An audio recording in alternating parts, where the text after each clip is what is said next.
Assalamu alaikum warahmatullahi wabarakatuh. Com você, Sheikh Rodrigo, direto do Centro Islâmico do Paraná, na Mesquita de Jardim Botânico, a nossa agradável e querida Curitiba. Nesta série Islã em Foco, onde pegamos pontos fundamentais da crença islâmica, falamos no encontro anterior sobre o mundo dos anjos. Hoje, dando continuidade nos pilares da fé, vamos falar de um assunto que traz muita confusão para as pessoas. Ou traz confusão para algumas pessoas, vamos dizer assim, que é o Jinn. Você já ouviu falar o que é o Jinn? Ou está traduzido em português como gênios, não é? Por que eu tenho que falar disto depois dos anjos? Porque se confunde, principalmente nós aqui no Brasil, que viemos de uma cultura, uma tradição religiosa cristã judaica, onde tem na figura do Satanás, o diabo, o Lúcifer, o Iblis, como um anjo caído, um anjo decaído, ou um anjo soberbo, ou um anjo que quis ser Deus, se rebelou contra Deus. Nós falamos na aula passada que os anjos não se rebelam. Os anjos são obedientes, são servos de Deus, não desobedecem ao seu Senhor. Então, o que era o Lúcifer? Ele existiu? O Satanás existiu? Qual é a origem dele? E para falar do Lúcifer, o Satanás, o diabo, em árabe, Iblis, ou Shaitan, né, Satanás, nós vamos falar da sua origem, que é Al-Jinn. Al-Jinn. A aula de hoje então é sobre os Jinn, o mundo dos Jinn. Quem são os Jinn? Literalmente a palavra Jinn significa oculto, invisível, imperceptível. Jinn literalmente é oculto, imperceptível, invisível. Os Jinn são uma criação de Deus, uma das criações de Deus. Os Jinn, eles existem antes da existência dos humanos. O Alcorão, a tradição do profeta Muhammad, nos mostra o quê? Que antes de Deus ter criado os humanos, a espécie dos humanos, existia então no mundo, os anjos e os Jinn. Os Jinn e os anjos adoravam a Deus, serviam ao seu Senhor. Porém, falamos no encontro passado que os anjos, a seu livre-arbítrio, portanto, seus desejos passionais, são limitados. Não tem desejos passionais os anjos, não é? O livre-arbítrio dele está condicionado à obediência a Deus exclusivamente. Os Jinn, a categoria, a criação dos Jinn, eles são dotados de livre-arbítrio e de desejos, inclinações passionais. Então Deus existia na criação anjos e os Jinn. Os anjos, como o Alcorão fala, o profeta Muhammad disse, os anjos foram criados de luz. E na Surah número 55, versículo 15, Deus diz no Alcorão que os Jinn foram criados do fogo e o ser humano do barro, não é? Então os Jinn foram criados do fogo. Existia então anjos e os Jinn. O que os Jinn fazem? Onde é que eles vivem? Os Jinn, eles vivem no mundo paralelo. No mundo paralelo ao nosso. Pode estar aqui, pode estar aí. Pode estar lá, em qualquer lugar. Pode estar no espaço, ninguém sabe. No fundo do mar. Eles vivem no mundo. Eles são imperceptíveis. Nós não vemos eles na sua forma que foram criadas. Na sua forma em que foi criada. Mas eles veem os humanos, escutam os humanos. Os Jinn habitam nesse mundo. Nós não vemos eles, porém eles nos veem. Os Jinn também, o Alcorão menciona que essa criação de Deus, eles se reproduzem. Você sabia? É. Surah número 18 fala que os Jinn se reproduzem, que eles têm descendências. Os Jinn são divididos em povos, nações, tem religiões. Tem os jinn bons e os jinns malignos. Surata número 72, versículo 11. 72, versículo 11 diz: os jinn falando que entre nós há os bons e os ruins. E somos de diversas tribos, povos, ideias, assim como os humanos são. Porém, os jinn, eles vivem muito, muito, muito mais que os humanos. Se movimentam muito rápido. Mais rápido que a velocidade do som, da luz que nós conhecemos. Os jinn são muitos. Já vamos falar dele. O Satanás, o Iblis, ele vem dessa raiz. Ele era um jinn. Como nós vamos compreender isto? O Alcorão Sagrado, Surata número 2, versículo 30 ao 37. Anote, Surata 2, Surata al-Baqarah, da vaca, Surata 2, versículo 30 ao 37. Fala da história da criação de Adão. Surata 7, Al-A'raf, versículo 11 e 12. Surata número 17, do versículo 11 ao 27, fala da criação de Deus, quando Deus criou Adão. Começou assim então a história. Deus criou Adão, antes então viviam os jinn e os anjos. Deus criou Adão. Allah disse: vou botar na terra um ser, uma criação, para adorar-me. E Deus ordenou o humano, os jinn e os anjos a se curvassem, a se prostrarem para a criação de Deus. Deus criou o ser humano e ordenou os jinn e os anjos a se prostrarem à criação de Deus. Obedeçam a Deus, homenageando a minha criação, homenageando a mim através da minha criação. Você vai encontrar a Surata número 2, versículo 30 a 37, Surata número 7, versículo 11 e 12, Surata 17, versículo 11 e 27, assim por diante. Pois é, aí começa a história. O Alcorão fala que todas as criaturas se prostraram diante de Adão, menos uma criatura. Esse é o nome dessa criatura, chamava-se Iblis, que não era um anjo, era um jinn.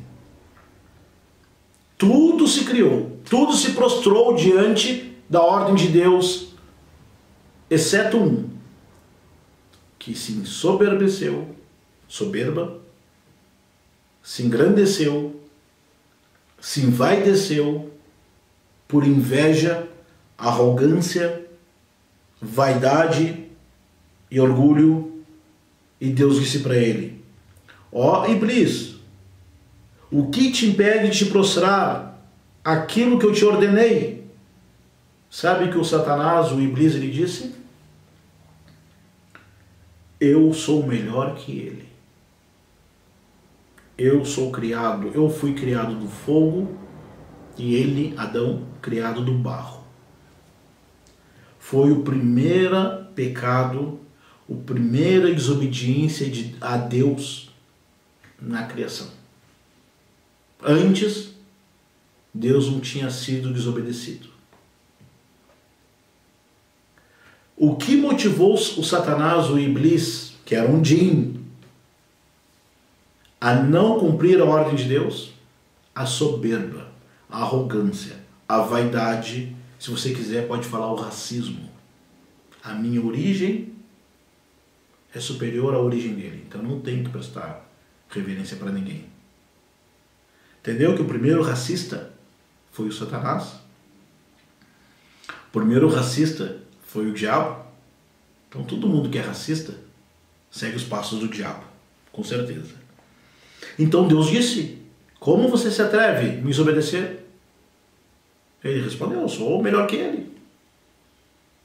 Então Deus expulsou ele do paraíso e amaldiçoou.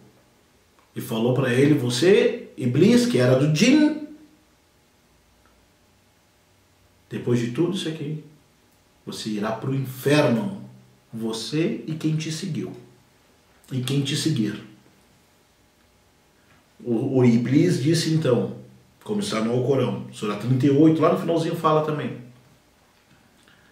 já que eu irei para o inferno, eu vou levar todos os filhos de Adão comigo para o inferno. Porque na cabeça do Lúcifer, o culpado de ele ser expulso para o inferno não foi sua vaidade, não foi sua inveja, não foi sua arrogância, sua prepotência, não foi sua soberba. É sempre o outro que tem culpa, nunca ele. É um perigo isso. Nós temos que cuidar. Que a soberba, a vaidade, a arrogância, a inveja não nos faça rebeldes. E termine o destino como Lúcifer. Então o Lúcifer se ensoberbeceu.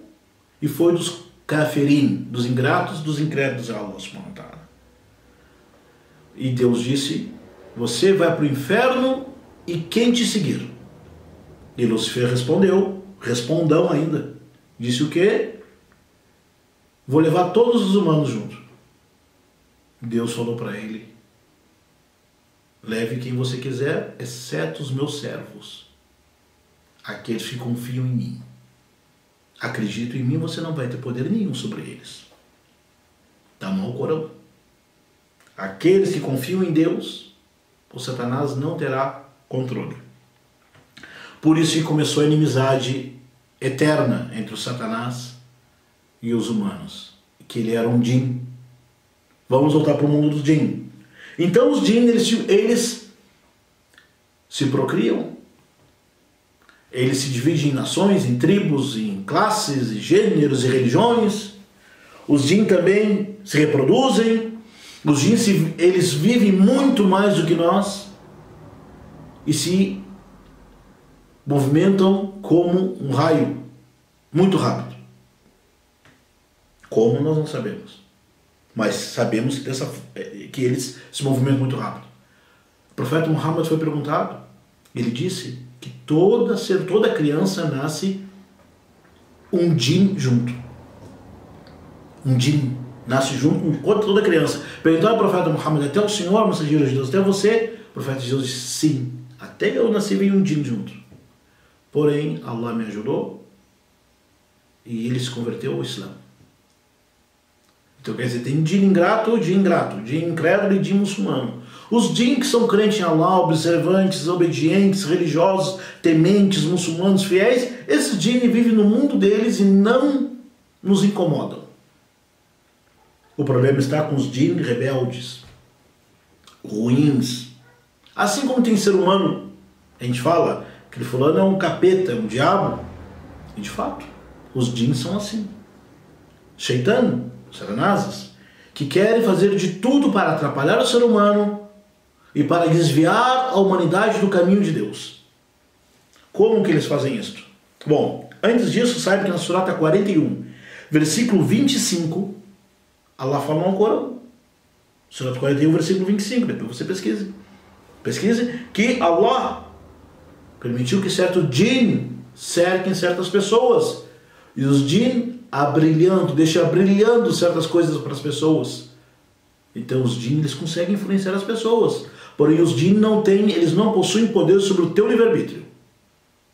Os djinn não são maior que o teu livre-arbítrio. Não é? O que acontece então para complementar?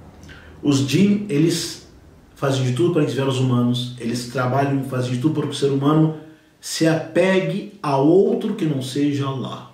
Ou tema outro que não seja Allah. Ou que confie em outro que não seja Allah. Daí que o djinn faz? Pega no momento que eu estou, por exemplo, eu estou com problema de depressão, estresse, minha fé está baixa. Daqui a pouco aparece alguém dizendo: Rodrigo, você está com problema. Eu falo a verdade. Problema com a sua esposa, com seu filho, com seu pai, com a sua mãe, no trabalho, na rua. E eu começo a verdade. E essa pessoa começa a contar certos detalhes da minha vida que somente eu sei. Eu começo: peraí, como é que você sabe? Ele jogou a isca e eu fui pego. Daqui a pouco, peraí, fale mais. Não, peraí, eu vou falar mais, mas você tem que fazer isso para mim. Daqui a pouco o Sidinho começa a falar das coisas pessoais, coisas imprevisíveis, meus planos. Começa a dizer e eu fico, você entendeu onde nós vamos chegar? E fica desse jeito.